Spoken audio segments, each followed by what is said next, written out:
time to strap on the old hidden blades for the latest entry into Ubisoft's Assassin's Creed franchise. In this installment, players get to murder folks right here in the good old US of A. Because let's face it, there's nothing more American than a good old-fashioned silent double aerial assassination. Except for maybe bacon-wrapped meatloaf. Anyway, will Assassin's Creed 3 gallop into gamers' hearts, or will it leave fans in a cold haystack of disappointment? Let's find out.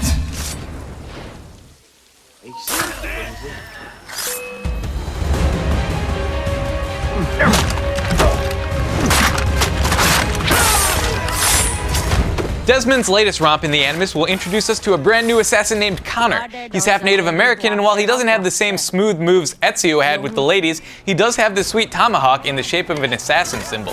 Connor's story is an extremely intricate one that weaves in and out of America's messy past and has you meeting some pretty cool historical figures. Now, prior to this game's announcement, I was kind of hoping that the next Assassin's Creed would involve ninjas, but murdering Redcoat, Templars, and a quest for revenge is awesome too. Connor's epic story is definitely one of the high points of the game, and playing through to find out what happens next can suck players in for long periods of time. You may find yourself forgetting to eat, sleep, or pick up your little cousin from basketball practice. Sorry, Chris, I'll make it up to you. The voice acting is really good, and I was especially impressed by the actor who played the character of Hatham, as his lines always seem to be delivered with an ample helping of British arrogance. Well, now, I'm going to feed you your teeth. The dialogue is for the most part well written, but at times I couldn't help but feel that Connor was kind of a one-note character. He always seemed very serious and intense, which is kind of a switch-up since we're used to Ezio, who can be serious, but then also goes off chasing ladies if he feels like it. Overall, the graphics in Assassin's Creed 3 are pretty good. I was playing on Xbox 360 and I'm sure it looks way better on PC. Scenic views really make the game world come to life, and lots of variations in the types of trees and buildings keep things fresh.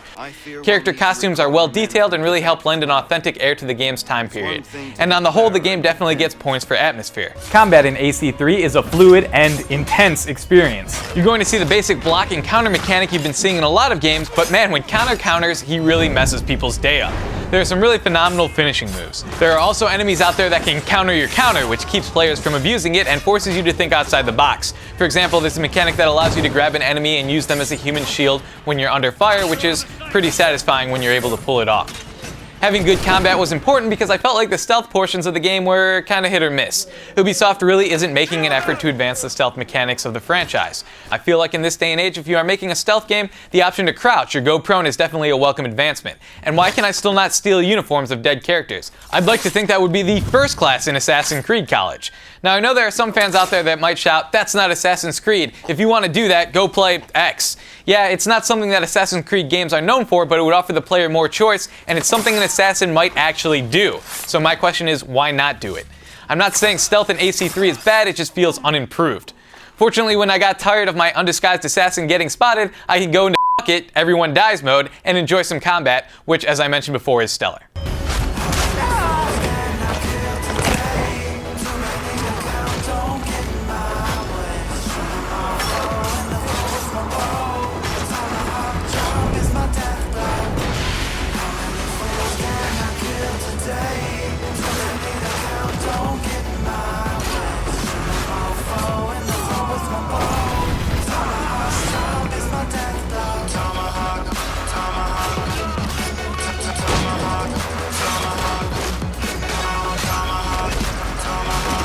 Pacing was one area where the game seemed to suffer, as the beginning allowed for little to no exploration. It was a very linear ordeal getting through the first chunk of the game before I could really go off exploring.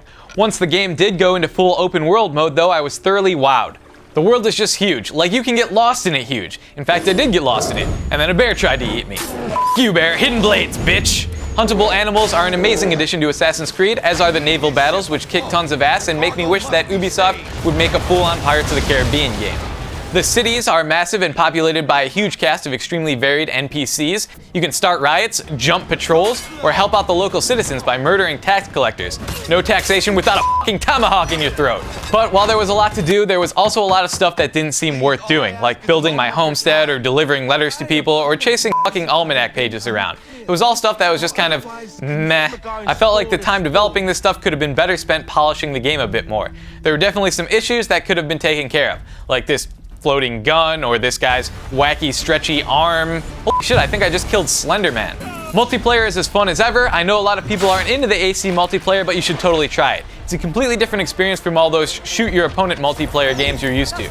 They've also added Wolfpack, which is a pretty cool take on a horde mode. And unfortunately, they've also added Domination, which is a team-based mode that's better suited to shooters. But no one says you have to play that mode, and I don't.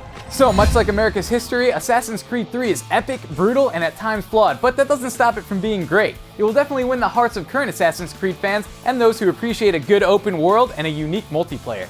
Yeah, some of the optional stuff could have been left out in favor of some fine-tuning, but the game was trying to paint a really big picture, so you can't fault it too much for missing a few minor brushstrokes. I give Assassin's Creed 3 9 vicious bears out of 10, and I hope in the sequel we'll finally see some ninjas. I don't know what it is about ninjas, there's just some